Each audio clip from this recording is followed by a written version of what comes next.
Hello everyone. Welcome to my channel Vamshi సిపిక్. ఈరోజు మనం steel structures, core civil engineering సబ్జెక్ట్‌ను మరియు డిజైన్ కాన్సెప్ట్స్‌ని సింపుల్‌గా, ప్రాక్టికల్‌గా నేర్చుకుందాం. సో ఫ్రెండ్స్, స్టీల్ స్ట్రక్చర్ సిరీస్‌ను మనం ఈరోజు నుండి స్టార్ట్ చేయబోతున్నాం.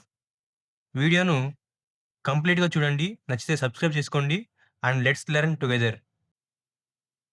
సో, ముందుగా మనం స్ట్రక్చరల్ స్టీల్ అంటే ఏమో తెలుసుకుందాం. స్ట్రక్చరల్ స్టీల్ అంటే లోడ్స్‌ని సేఫ్‌గా క్యారీ చేయడానికి యూజ్ చేసే స్టీల్ మెంబర్స్. ఈ స్టీల్ మెంబర్స్ అన్నీ కలిసి ఒక స్ట్రాంగ్ రిజిడ్ ఫ్రేమ్‌వర్క్‌గా ఫార్మ్ చేస్తాము. స్ట్రక్చరల్ స్టీల్ మనం buildings, bridges, industrial sheds, towers లాంటి కన్‌స్ట్రక్షన్‌లో యూజ్ చేస్తాం.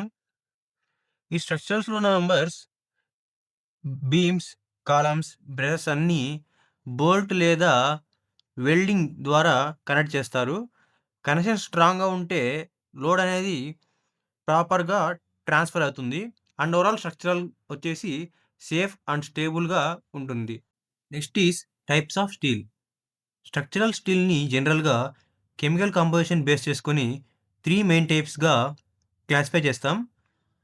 First one is mild steel, second one is high strength steel and third one is Alai steel. ఈ క్లాసిఫికేషన్ డిజైన్స్‌లో చాలా ఇంపార్టెంట్ రోల్ అనేది ప్లే చేస్తుంది. ఫస్ట్ మనం మైల్డ్ స్టీల్ గురించైతే మాట్లాడుకుందాం. ఈ మైల్డ్ స్టీల్‌ని ఎఫ్‌ఈ 250 గ్రేడ్ అని కూడా అంటారు. ఇది చాలా ఎకనామిక్‌గా ఉంటుంది. అంటే ఈజీగా కట్ చేయొచ్చు, బెండ్ చేయొచ్చు, అలాగే వెల్డ్ కూడా చేయొచ్చు. అందుకే మనం రెసిడెన్షియల్ బిల్డింగ్స్‌లో ఈ మైల్డ్ స్టీల్ అనేది బీమ్స్‌లో గానివ్వండి, కాలమ్స్ అండ్ సింపుల్ కనెక్షన్స్‌కి ఎక్కువగా యూజ్ చేస్తాం. Next is high strength steel. ఈ స్టీల్‌లో మైల్డ్ స్టీల్ కన్నా ఎక్కువ స్ట్రెంత్ ఉంటుంది. అండ్ హెవీ లోడ్ కండిషన్స్‌లో హై స్ట్రెంత్ స్టీల్ అనేది యూజ్ చేస్తాం. Industrial structures, long spans, beams లాంటి డిమాండింగ్ అప్లికేషన్స్‌కి ఈ హై స్ట్రెంత్ స్టీల్ అనేది సూటబుల్‌గా ఉంటుంది. Next is alloy steel. ఈ స్టీల్‌లో మనం అడిషనల్‌గా అలోయింగ్ ఎలిమెంట్స్ అనేటివి యూజ్ చేస్తాం. Like chromium or nickel. దీనివల్ల strength, toughness and corrosion resistance అనేవి ఇంప్రూవ్ అయితాయి. స్పెషల్ స్ట్రక్చర్స్ అండ్ హార్ష్ ఎన్విరాన్మెంట్స్‌లో ఈ అల్లాయ్ స్టీల్ అనేది మనం ప్రిఫర్ చేస్తాం. Next is properties of structural steel. Steel బిహేవియర్‌ని అర్థం చేసుకోవడానికి 3 టైప్స్ ఆఫ్ ఇంపార్టెంట్ ప్రాపర్టీస్ ఉంటాయి. అవొచ్చేసి yield stress, ultimate stress and modulus of elasticity. ఈ ప్రాపర్టీస్ బేస్ మీద స్టీల్ డిజైన్ డెసిషన్స్ అనేవి తీసుకుంటారు. First one is yield stress, FI. ఇది స్టీల్ ఎలాస్టిక్ స్టేజ్ నుండి ప్లాస్టిక్ డిఫార్మేషన్ స్టార్ట్ అయ్యే స్ట్రెస్. ఈ స్టేజ్ క్రాస్ అయితే స్టీల్ పర్మనెంట్‌గా షేప్ చేంజ్ అవుతుంది. Second is ultimate stress, FU. ఇది స్టీల్ మాక్సిమం స్ట్రెస్ కెపాసిటీ. ఈ పాయింట్ తర్వాత స్టీల్ స్ట్రెంత్ అనేది తగ్గడం, అలాగే ఫెయిల్యూర్ అనేది స్టార్ట్ అవుతుంది. Third is modulus of elasticity. ఇది స్టీల్ యొక్క మాక్సిమం స్ట్రెంత్ ఎంత స్టిఫ్‌గా ఉందో చెప్తుంది. ఈ వాల్యూ ఎక్కువ ఉంటే స్టీల్ డిఫార్మేషన్ తక్కువ ఉంటుంది. అందుకే స్టీల్ స్ట్రక్చర్స్‌లో హెవీ లోడ్స్‌కి సూటబుల్‌గా ఉంటాయి. Next is IS roll sections. స్టీల్‌ని రోలింగ్ ప్రాసెస్ ద్వారా డిఫరెంట్ షేప్స్‌లో మ్యానుఫ్యాక్చర్ చేస్తారు. వాటినే రోల్ సెక్షన్స్ అంటారు. First is I sections. ఇదొచ్చేసి క్యాపిటల్ ఐ షేప్‌లో ఉంటుంది. Next is C shape. ఇది సి షేప్‌లో డిజైన్ చేస్తారు. Next is angle section. ఇదొచ్చేసి ఎల్ షేప్‌లో ఉంటుంది. Next is T sections. ఇది టీ షేప్‌లో ఉంటుంది. First is I sections. ఈ ఐ సెక్షన్స్‌ను మనం మెయిన్‌గా బీమ్స్ అండ్ కాలమ్స్ కోసం యూజ్ చేస్తాం. బికాస్ బెండింగ్ రెసిస్టెన్స్ అనేది ఎక్కువగా ఉంటుంది. Next is channel sections. ఈ ఛానల్ సెక్షన్స్‌ను మనం floor systems, supports and secondary బీమ్స్‌గా యూజ్ చేస్తాం. And next is angle sections. ఈ యాంగిల్ సెక్షన్స్‌ను మనం బ్రేసింగ్స్, ఫ్రేమ్స్, కనెక్షన్స్‌లో యూజ్ చేస్తాం. And next is T sections. ఈ టీ సెక్షన్స్‌ను మనం ట్రస్సెస్, స్టీల్ ఫ్రేమ్స్‌లో కామన్‌గా యూజ్ చేస్తాం. ఇవన్నీ మనం ఐఎస్ 800 ప్రకారం క్లారిఫై చేస్తాం. Next is concept of limit state design.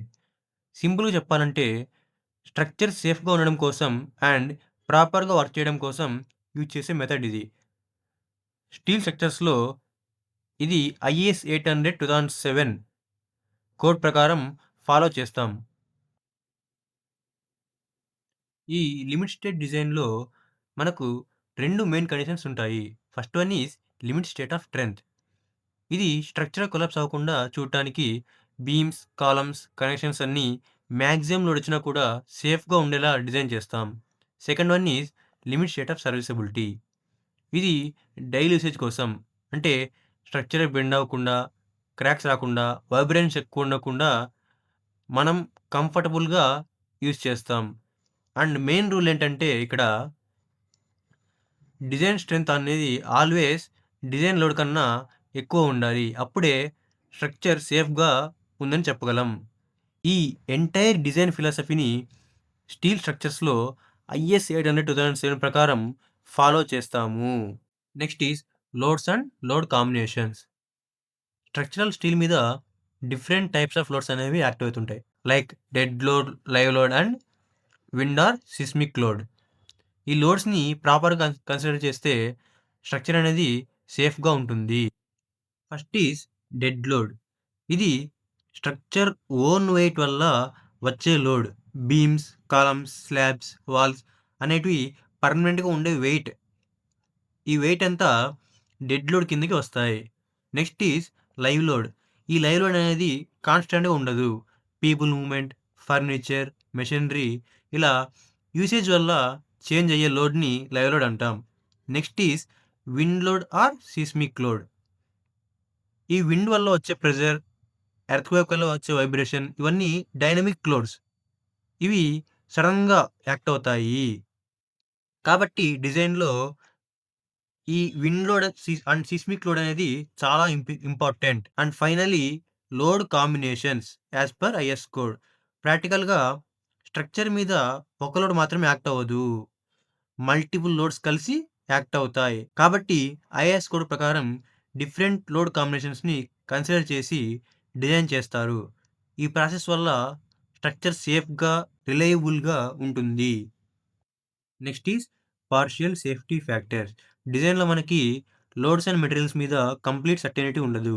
అందుకే partial safety for loads and partial safety factor for materials extra safety కోసం యూజ్ చేస్తాం. First one is partial safety factor for loads. దీన్ని gamma F అని అంటాం. యాక్చువల్‌గా సైట్‌లో loads ఎగ్జాక్ట్‌గా సేమ్‌గా ఉండవు. లైవ్ లోడ్ ఎక్కువ ఉండొచ్చు. విండ్ ప్రెషర్ సడెన్‌గా పెరగవచ్చు. అలాంటి అన్‌సర్టెనిటీస్ కోసం లోడ్స్‌ని గామా ఎఫ్‌తో మల్టిప్లై చేస్తాం. Next one is partial safety factor for materials gamma M అని అంటాం. స్టీల్ స్ట్రెంత్, మెటీరియల్ క్వాలిటీ, మ్యానుఫ్యాక్చరింగ్‌లో స్లైట్ వేరియేషన్ ఉంటుంది. ఆ రిస్క్‌ని కంట్రోల్ చేయడానికి మెటీరియల్ స్ట్రెంత్‌ని గామాతో డివైడ్ చేస్తాం. గామా ఎంతో డివైడ్ చేస్తాం. ఈ 2 ఫ్యాక్టర్స్‌ని యూజ్ చేసి డిజైన్ చేస్తేనే స్ట్రక్చర్ సేఫ్‌గార్డ్ కోడ్ ప్రకారంగా స్ట్రాంగ్‌గా ఉంటుంది. ఈ వీడియోలో మనం బేసిక్స్ అనేవి ఎక్స్‌ప్లెయిన్ చేసుకున్నాం. నెక్స్ట్ వీడియోలో design of steel connections, bolted connections, welded connections step by step explain చేసుకుందాం. ఇలాంటి సివిల్ ఇంజినీరింగ్ కాన్సెప్ట్స్ సింపుల్‌గా, ప్రాక్టికల్‌గా నేర్చుకోవాలంటే వంశీస్ ఎపిక్ ఛానల్‌ని సబ్స్క్రైబ్ చేసుకోండి. మీ సివిల్ ఫ్రెండ్స్‌తో కూడా షేర్ చేయడం మర్చిపోకండి. Okay. Thank you for watching. Until then bye by.